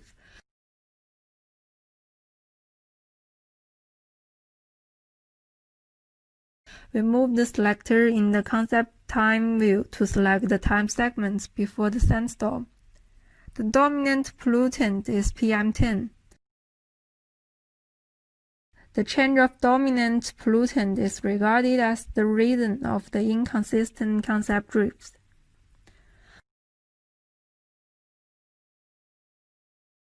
To further evaluate our study, we interviewed 3 experts.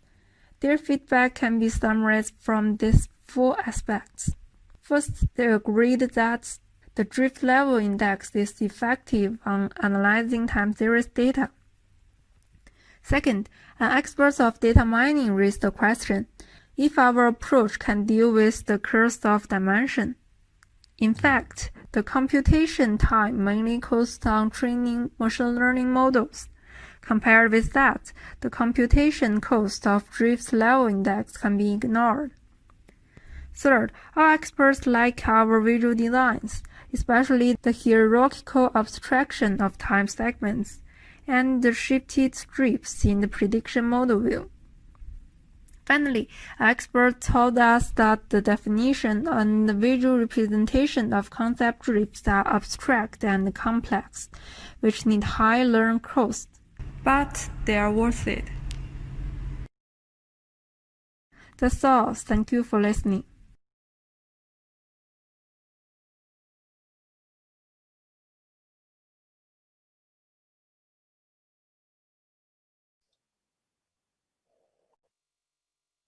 Thank you very much for the great presentation, and also very powerful too. I'm really impressed with the computation time. So I think it's real time basically.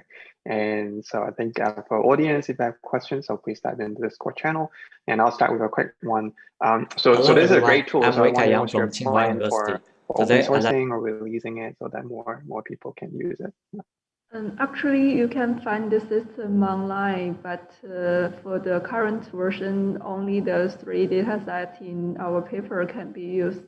We'll try to provide the open source version later.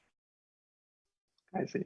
That's great. And I think also related to that. So would the user need to do anything special before they use the tool, or is it more like plug and play that they can like swap out the data set and then they can start using it? And they have to run the machine learning models, and the machine learning models have to they have the ability to adapt to the time series change. So we recommend to use the online learning model. And then the performance data will be used to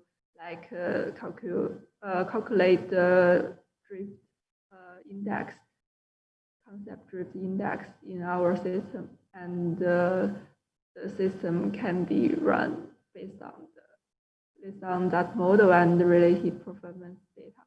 That's all. I see. That's great. And let's see if there are other questions. No question. Maybe I have one more question. So you did the evaluation with domain experts. So I wonder, like for this tool, would that be the particular domains that you think would be more helpful or more direct? Because when I read the paper, I also mentioned, so there's some consideration for how many attributes that you can handle at a time. So do you see like with certain domains be more appropriate for this tool to be more impactful?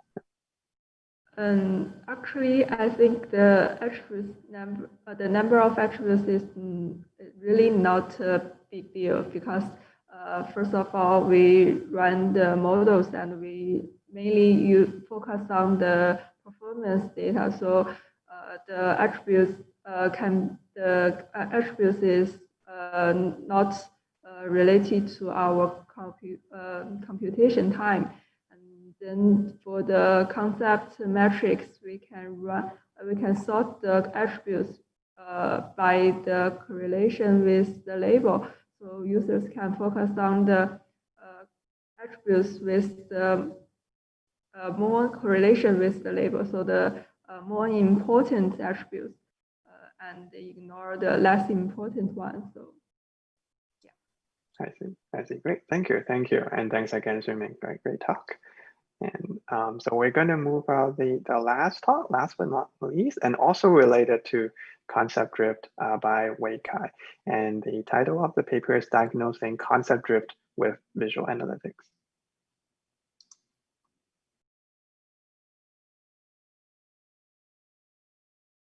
Hello everyone, I'm Wei Kai from Tsinghua University.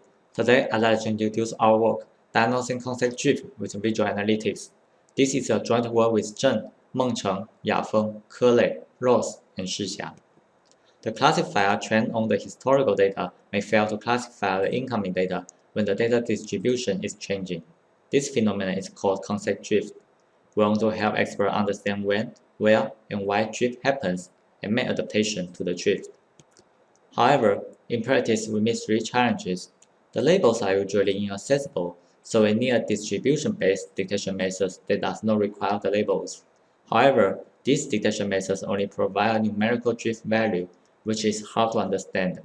A drift analysis method can help understand where and why the drift happens.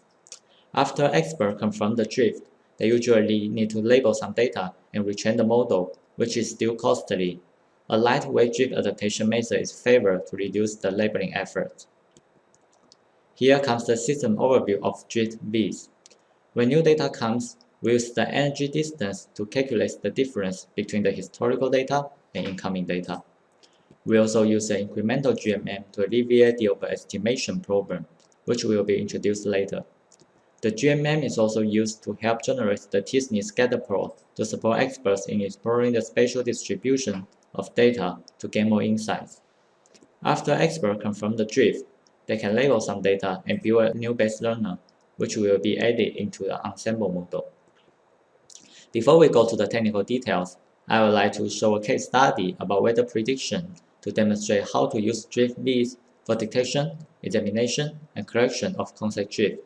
In this case, we identify several seasonal drifts in the first year and 2 occasional drifts after having 4 seasons. The seasonal drifts happen because the incoming data are from the new season, which is not covered by the training data. The initial model is trained on data in the summer of 1949. The data comes in daily, and after 15 days, the expert sees the drift degree reaches 0.2 and steps in to analyze. She finds that these data are on the boundary with relative lower temperature. So she decided to select this data to build a new base learner and add it into the ensemble model to adapt to the drift. She analyzed the following days using the same way until October 23rd, when the expert identified a new Gaussian component. However, the drift degree is not large because many data in the component have been added into the model in previous adaptation. In the following days, the new data falls into the yellow component and the drift degree increases. Using the data in the yellow components, she creates a base learner and replaces the old one. The expert keeps exploring. After a while, on December 11, the drift degree increases rapidly and a green component appears. Similar to how she handled the occurrence of the yellow components, she first built a new base learner with available data in the green components and updates the model. In late January, the first Gaussian components appear on January 31st. She comments that this data in purple share a similar pattern to the green components, like low temperature and high sea level pressures. So she decides to merge the purple components into the green components and use all of the data in the green components to rebuild a base learner. The expert keeps analyzing the data and finds no more drift in this year. The expert continues the analysis and finds some occasional drifts after having 4 seasons. The drift degree stays under or around 0.1 until July, and she sees some yellow points are projected in the blue density area. These days have high max temperatures and low sea level pressures, which could be extreme days in the summer when comparing to the historical data. She merges these yellow points into the blue components and replaces the base learner for the blue components. She moves on and finds that most of the data fall into the blue components, and the corresponding base learner is reused. The drift degree goes up in mid-September 1950. The points are not projected outside of the density area. But the expert examines the density differences and finds some red grids, which means higher density. The corresponding data has small temperature differences between day and night. Seeing this as a new pattern, she builds a new base learner using all current blue components data and replaces the old one. After demonstrating the case study, I would like to introduce some technical details. For drift detections, we choose energy distance to quantify the difference between 2 distributions. This metric can be calculated directly from the samples. Here A is the average distance between 2 groups of samples. B and C are the average distance within the group. However, directly calculating the energy distance between all historical data and incoming data may overestimate the drift. Take the weather data as an example. The drift will be large if we compare the incoming data with all historical data. However, the incoming data are already well covered by some historical data, and the previous model should work well. Therefore, we use an incremental GMM to partition the data into several groups and then calculate the distance within each group. We also conduct a quantitative experiment to evaluate the effectiveness of our drift detection methods. The result shows that our algorithm can detect more drift with lower latency. In drift analysis, The scatter plot is a key component to help explore and understand the drift. We propose GMM-based constraint t-SNE to improve the readability of scatter plots. The first target is to reduce visual clutter. We use supervised t-SNE, and the idea is to shrink the distance between samples in the same Gaussian components. The components with higher variance will shrink more. The second target is to improve stability when new data comes. To achieve this, we modify the objective function. The first term is the original optimization goal of t-SNE, which minimizes the differences between high-dimensional distribution P and low-dimensional distribution Q. The second term is the shape constraint, which preserves the distance between samples and the centers of components. The third term is the position constraint, which is achieved by sampling some data as constraint points and preserving the distance between samples and the constraint points. For drift adaptation, we use an ensemble model, which provides the flexibility to replace some of the base learners while keeping the others. So that experts only need to label a few data to build a new base learner to adapt to the drift. To conclude our work, we developed drift VIS to support the detection, examination, and correction of concept drift. We use energy distance to detect the drift without labels, and constraint t-SNE to generate the scatter plots for drift analysis. In our future work, we plan to generalize drift VIS into other tasks besides classification. Analyzing other types of concept drift, for example, the drift caused by the label change, is also an important future work. Thank you for listening. I will be happy to answer any question.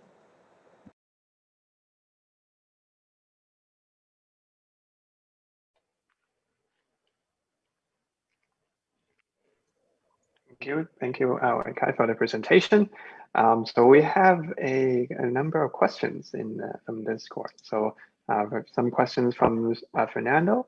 Sorry, actually multiple questions. So first one, how do you calculate distances to create the dimensionality reduction layout or DR layout? And the second question, how do you guarantee that this faithfully reflect what base learner can learn? The point is, if the projection is good enough, why not use a simple KNN classifier on top of the projection? Well, in fact, we use the t-SNE layout to create the dimension reduction and then use the scatter plot to display it. And in fact, the point of the scatter plot is not to just reflects what base learner can learn. It just reflects the data distribution so that users can examine how well the new data is covered by the previous data, or are these data are novel, so that the previous model can maybe not well handle them, so that this data may be may happen to concept drifts, and then so this data may be added into the models.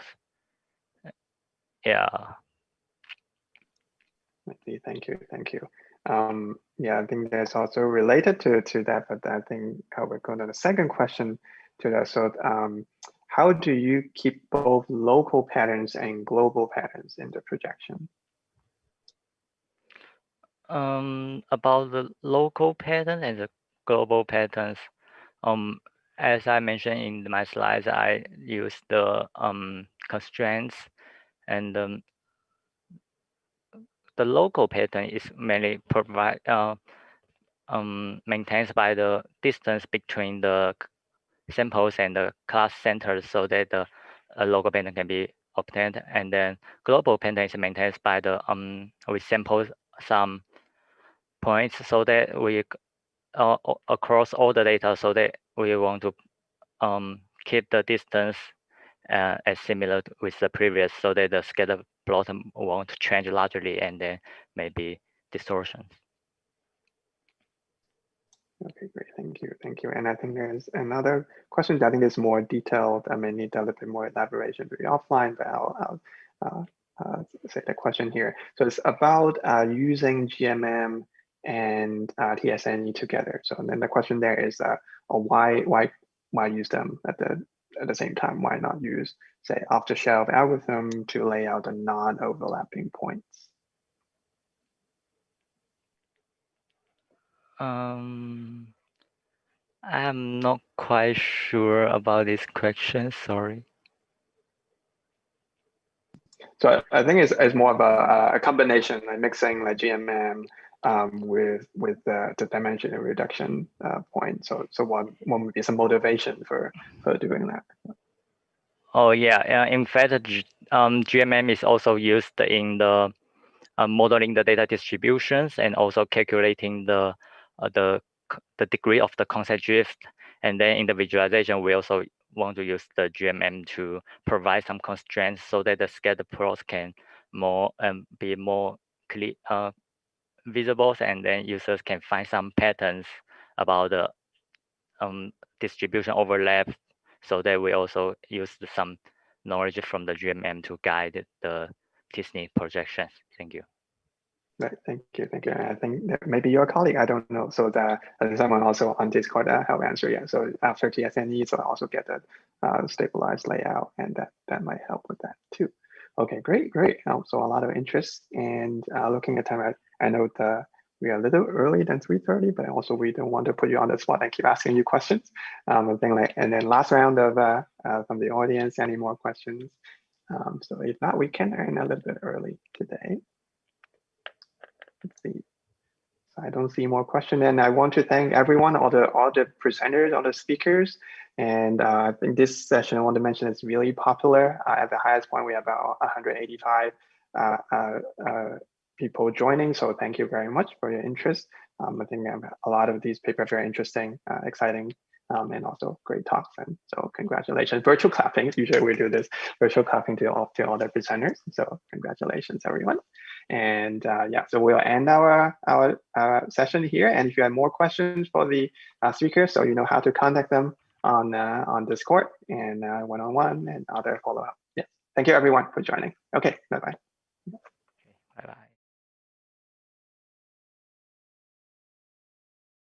Smartwatches can track a wide variety of data. We were interested to learn which type of data people consume and how it is visualized. To find out, we conducted a survey with 237 participants. We found a predominant display of health fitness data, with data mostly displayed as icons with text. Based on our findings, we discussed opportunities for visualization research on smartwatches.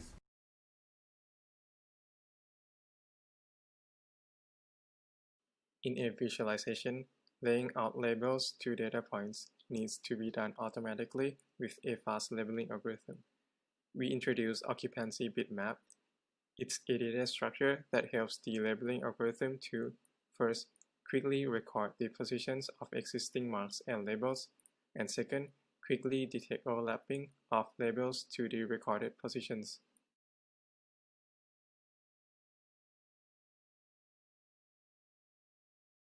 Spot SDC is a visualization system that helps researchers understand the resiliency of HPC computation kernels to silent error corruptions.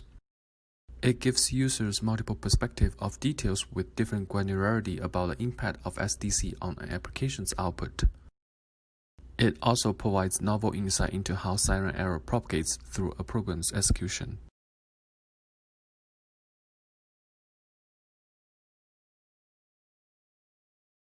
Scatter plots and parallel coordinates are widely used for visualizing multivariate discrete data. However, for multivariate continuous data, the continuous scatter plots and continuous parallel coordinates are more suitable. In this work, we extend them to uncertain data. Additionally, we also extend fibers to uncertain data. If you are interested, come to our presentation.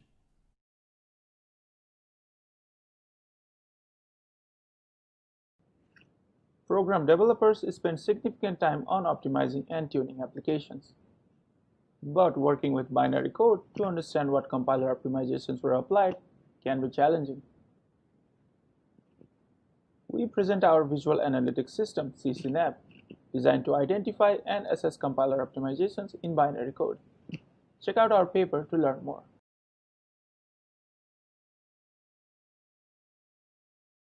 General audience is likely to become distracted during the ever-changing animated visualization and reluctant to consume the entire animation.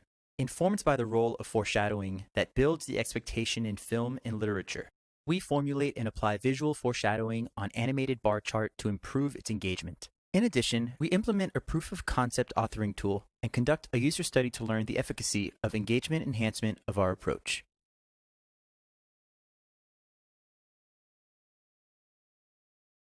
Taylor coil flows is a turbulent fluid motion created in the gap between the two rotating cylinders. The traditional reason-based methods are only able to capture the small-scale coherent structure.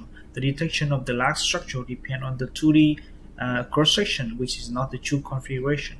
We adapt the feature-level set methods and the density estimation to combine multiple attributes and use them as the filter to separate large and small-scale structure.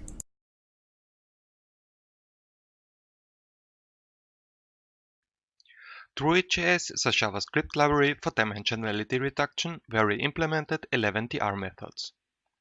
A typical use case for Druid.js is a web tool using DR. You just need to import Druid.js, create a DR object, and then call the transfer method. That's it. See the talk, the paper, or the supplemental material for more information.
present VIS, a tool for visualizing hypergraphs where edges can connect any number of nodes. VIS is the first technique to display hyperedges with no overlap or crossing. Vertices are represented as rows, time periods flow from left to right, and groups can be shown on the left. We designed the layout for readability. VIS shines with mid-size hypergraphs and it allows detailed analysis. We tested VIS successfully using publication datasets and data from historical documents.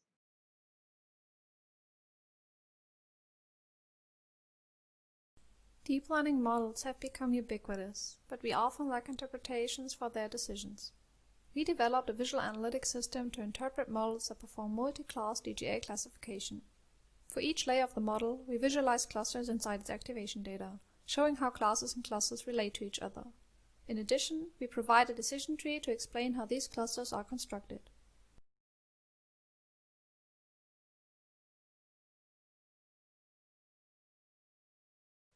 Analyzing urban heat island phenomena, which cause higher temperature in cities, requires to explore the relationships between climate and urban morphology. In an ongoing co-visualization framework, we propose different ways to visually explore both urban and climate data at a city block scale in order to support the analysis of urban heat islands.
The recent COVID epidemic has triggered several different crises that are testing our civilization's potential for both coordination and cooperation. Data about infection rates and their growth has been the main source for public discussion and has inspired many visualization works. We propose a VA approach that incorporates a growth predictive model.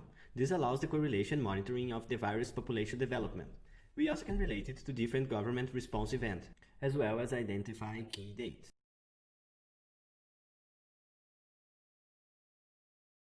A dynamic graph models changing relationships between entities over time. In this work, we present multi-scale snapshots, a visual analytics approach to provide an overview of a dynamic graph at multiple temporal scales. The approach consists of 3 steps: creating multi-scale temporal summaries, applying graph embeddings, and the semi-automatic visual analysis.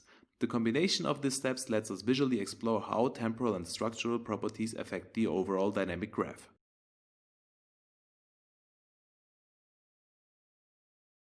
CMed is a visual analytics framework for exploring medical image data annotations acquired from crowdsourcing.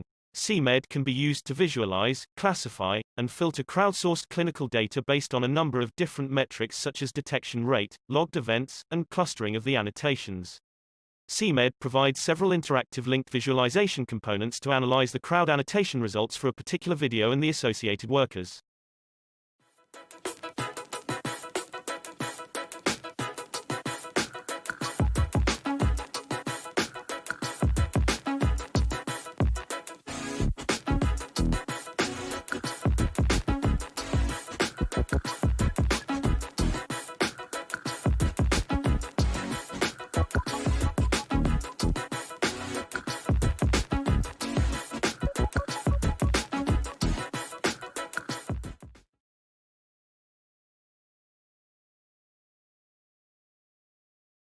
We propose X-matrix, a novel method for random forest interpretability.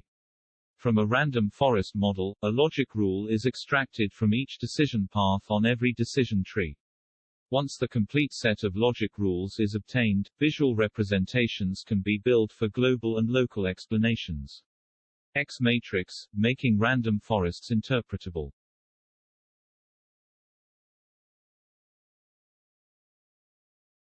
String graphs are variants of stack graphs with curve-based line, and the main factor affecting its readability is the sign allurance through a perceptual inconsistency of the orthogonal and vertical direction.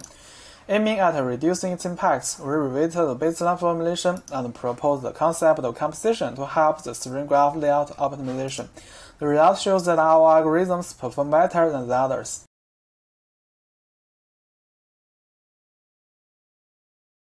The daily work of criminalists consists of analyzing relationships in complex data while proposing and verifying multiple hypotheses, often under heavy pressure. This poses high demands on their memory and cognitive capacity. We present Visualand, a tool that helps investigators track their visual exploration and reasoning. It organizes analytical state in a graph structure which can be revisited and shared with colleagues.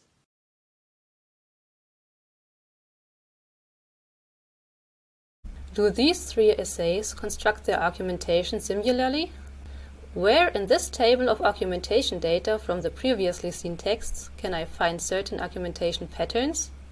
Do these three argument maps depict the same argument? We have developed a visual analysis system for argumentation in essays that can answer these questions at a glance. You want to know how it works? Come to my talk. Tableau helps you see the stories in your data. It's designed to help you be smarter, so you can make better decisions faster. With Tableau, you can keep on asking questions in the data until you discover the root cause. Share your analysis securely. Your entire organization can access these interactive dashboards from any browser or mobile device to find their own answers. Tableau. Answer questions at the speed of thought.